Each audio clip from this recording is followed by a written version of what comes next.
कि सूर्य के गायब होने के बाद धरती पर जो घटेगा आप उसकी कल्पना भी नहीं कर सकते।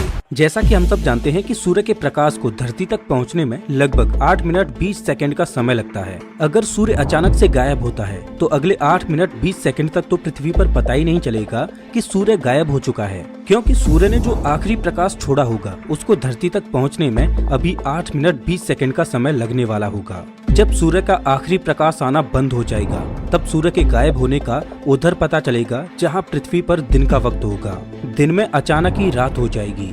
थोड़ी देर पहले जो आसमान नीला दिखाई दे रहा था वो अचानक ही काला हो जाएगा, जिसमें टिमटिमाते तारे नजर आने लगेंगे। लोगों को ये तो लगेगा कि आसमान में कुछ तो हुआ है, लेकिन सूर्य ही अचानक अपनी जगह से गायब हो चुका है, इसके बारे में लोग तुरंत जान ही नहीं पाएंगे। धरती पर जिस हिस्से में रात होगी वहाँ तो लोगों को बिल्कुल भी अंदाजा नहीं लगने वाला कि सूर्य गायब हो चुका है, क्योंकि वहाँ तो पहले से ही अंधेरा था। लेकिन धरती के रात वाले हिस्से में भी अंधेरा पहले से ज्यादा बढ़ जाएगा, क्योंकि जैसा कि हम जानते हैं कि चंद्रमा की खुद की कोई रोशनी नहीं होती। चंद्रमा सूर्य के प्रकाश से चमकता है और धरती पर चांदनी बिखेरता है, लेकिन सूर्य के गायब होने के बाद चंद्रमा भी चमकना बंद कर देगा, जिससे पृथ्वी पर और ज्यादा अंधेरा बढ़ जाएगा। लेकिन फिर भी कुछ समय तक ये ब्राइट नॉर्दर्न लाइट फिर भी दिखाई देती रहेगी, क्योंकि पृथ्वी के मैग्नेटिक फील्ड और आइनोस्फीयर को स्टेबल होने में थोड़ा समय लगेगा। लेकिन कुछ समय के बाद ये रोशनी भी बंद हो जाएगी। धरती पर केवल आर्टिफिशियल रोशनी ही बची रह जाएगी, जो पावर प्लांट्स के द्वारा हमें मिलती रहेगी। सनलाइट ना मिलने के कारण पृथ्वी के सभी पेड़ पौधे फोटोसिंथेसिस की क्रिया करना बंद कर देंगे, जिससे नेचुरल तरह से ऑक्सीजन बनना बंद हो जाएगी। लेकिन हमें इसकी कोई फिक्र करने की जरूरत ही नहीं है, क्योंकि अभी भी पृथ्वी पर इतनी ऑक्सीजन रहेगी कि वो अगले कई सौ सालों तक हमें जिंदा रख सके। पृथ्वी पर तापमान गिरना शुरू हो जाएगा। सूर्य के गायब होने के महज 1 घंटे के बाद ही धरती के जिस हिस्से में दिन था उधर कोहराम मचने लगेगा, क्योंकि अब तक उन्हें पता चल चुका होगा कि सूर्य गायब हो चुका है और उधर लोगों में पैनिक मचा होगा। लेकिन जिधर रात थी उधर अभी भी लोग चैन की नींद सो रहे होंगे। लेकिन इतना तो तय है कि सुबह इनके लिए भी नहीं होने वाली। जब ये सुबह उठेंगे और सूर्य इन्हें दिखाई नहीं देगा तब इधर भी पैनिक शुरू हो जाएगा। कम्युनिकेशन पूरी तरह से टूट जाएगा, क्योंकि कम्युनिकेशन के लिए हम सैटेलाइट्स पर निर्भर रहते हैं। अब जैसा कि हम जानते हैं कि सैटेलाइट्स में सोलर पैनल लगे होते हैं, जिससे सैटेलाइट्स एनर्जी लेते हैं। लेकिन सूर्य के गायब होने के बाद ये सोलर पैनल्स किसी भी काम के नहीं रहेंगे और सैटेलाइट्स काम करना बंद कर देंगी, जिससे टीवी ब्रॉडकास्टिंग, मोबाइल कम्युनिकेशन और इंटरनेट इत्यादि बंद पड़ जाएंगे। समय के साथ पृथ्वी ठंडी होती जाएगी, लेकिन धरती की कोर की वजह से धरती फिर भी अंदर से गर्म रहेगी। ऐसे में हम इंसानों को ठंड से बचने के लिए अंडरग्राउंड बने शेल्टर्स में आश्रय लेना होगा। सूर्य को गायब हुए सिर्फ 24 घंटे ही बीतेंगे, लेकिन धरती पर चारों ओर अफरा तफरी मची होगी। लोगों को नहीं पता कि अब ये सिचुएशन कब तक ठीक होगी, इसीलिए लोग खाने पीने के सामान पर टूट पड़ेंगे और कोशिश करेंगे कि वो जितना हो सके उतना सामान अपने साथ ले जा सकें, जिससे उन्हें लंबे समय तक भोजन की कोई दिक्कत ही ना हो। लोकल दुकान से लेकर सुपरमार्केट तक सब खाली हो जाएंगे। जगह जगह लूटपाट और क्राइम बढ़ने लगेगा और किसी भी सरकार या अथॉरिटी का इस सिचुएशन पर कोई भी कंट्रोल नहीं रह जाएगा। जिन जगहों पर सोलर प्लांट्स के जरिए पावर मिल रही थी वो तो सूर्य के गायब होते ही तुरंत बंद हो जाएगी। लेकिन अभी भी न्यूक्लियर पावर प्लांट्स और हाइड्रो इलेक्ट्रिक प्लांट्स इत्यादि के द्वारा कुछ जगहों पर पावर मिलती रहेगी। सूर्य के गायब होने के 24 घंटों तक तो पृथ्वी पर मौजूद जीवन पर ज्यादा कुछ प्रभाव नहीं पड़ेगा, लेकिन पहले 24 घंटों में सिर्फ हम इंसान ही ज्यादा प्रभावित होंगे, क्योंकि हम इंसान टेक्नोलॉजी पर ज्यादा निर्भर रहते हैं और बिना इलेक्ट्रिसिटी के हमारी टेक्नोलॉजी किसी काम की नहीं रहेगी। इन 24 घंटों में हम इंसान मानसिक तौर पर बहुत ज्यादा प्रभावित हो चुके होंगे, लेकिन असली कयामत की घड़ी तो अब शुरू होगी, क्योंकि 24 घंटों के बाद पृथ्वी पर महाप्रलय की एक चेन रिएक्शन शुरू हो जाएगी। 24 घंटों के बाद पृथ्वी का टेम्परेचर लगभग 15 डिग्री सेल्सियस रह जाएगा और जैसे जैसे समय आगे गुजरता जाएगा वैसे वैसे टेम्परेचर और ज्यादा कम होता जाएगा। छोटे छोटे इंसेक्ट्स और माइक्रो ऑर्गेनिज्म मरने लगेंगे, लेकिन समुद्री जीवन पर अभी तक इसका ज्यादा प्रभाव नहीं पड़ेगा, क्योंकि ओशियन करंट्स की वजह से समुद्र के पानी को पृथ्वी के तल से हीट मिलती रहेगी। लेकिन सिर्फ 1 हफ्ते के बाद ही धरती पर कहानी पूरी तरह से बदल जाएगी। पृथ्वी का ओवरऑल टेम्परेचर -17 डिग्री सेल्सियस पर पहुंच चुका होगा। अब तक पृथ्वी पर मौजूद झील और नदियां जम चुकी होंगी।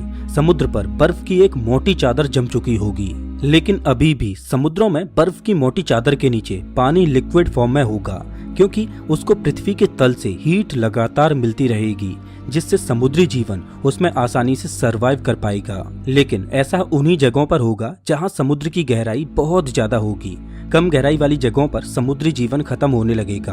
पृथ्वी पर मौजूद जो पेड़ पौधे थे वो अब तक खत्म हो चुके होंगे और शाकाहारी जीवों के लिए भोजन खत्म होता जाएगा, जिससे फूड चेन टूट जाएगी और शाकाहारी जानवर भूख, प्यास और ठंड की वजह से दम तोड़ने लगेंगे। सिर्फ एक हफ्ते में ही पृथ्वी आइस एज में पहुंच चुकी होगी और पूरी पृथ्वी पर बर्फ जम चुकी होगी। अब आप सोच रहे होंगे कि एक हफ्ते में हम इंसानों का क्या होगा, तो आपको बता दूं कि हम इंसान बड़े ही स्मार्ट हैं, इतनी जल्दी कैसे हार मान लेंगे। अभी भी पृथ्वी पर जिन जगहों पर वोल्केनिक एक्टिविटी होती रहती है वहां पर टेम्परेचर इतना ज्यादा कम नहीं होगा और वहां पानी अभी भी लिक्विड फॉर्म में ही रहेगा। तो इंसान ऐसी जगहों पर जाकर अपने आप को कुछ समय के लिए बचा सकते हैं या अंडरग्राउंड शेल्टर्स में जाकर पनाह ले सकते हैं। लेकिन जाहिर सी बात है कि पृथ्वी पर जनसंख्या इतनी ज्यादा है कि सबका बच पाना बड़ा ही मुश्किल है।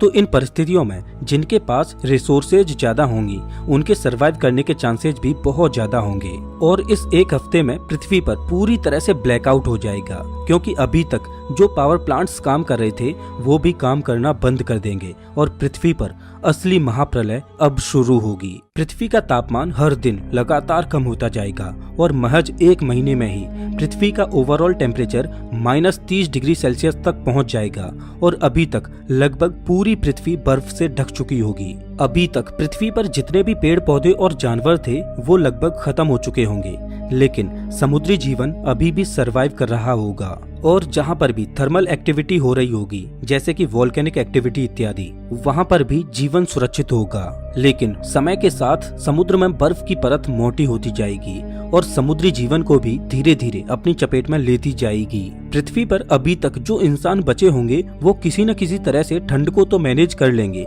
लेकिन उनके लिए सबसे बड़ी समस्या भोजन की रहेगी। इंसान कितने दिनों तक जिंदा रहेंगे ये इस बात पर निर्भर करेगा कि उन्होंने कितने दिनों तक का भोजन स्टोर करके रखा है। एक साल के बाद पृथ्वी का टेम्परेचर -40 डिग्री सेल्सियस तक पहुंच जाएगा और एक साल बाद जीवन सिर्फ समुद्र की सबसे ज्यादा गहराई वाली जगहों पर ही बचा रह पाएगा, जो जगह पृथ्वी के तल के सबसे ज्यादा नजदीक होंगी।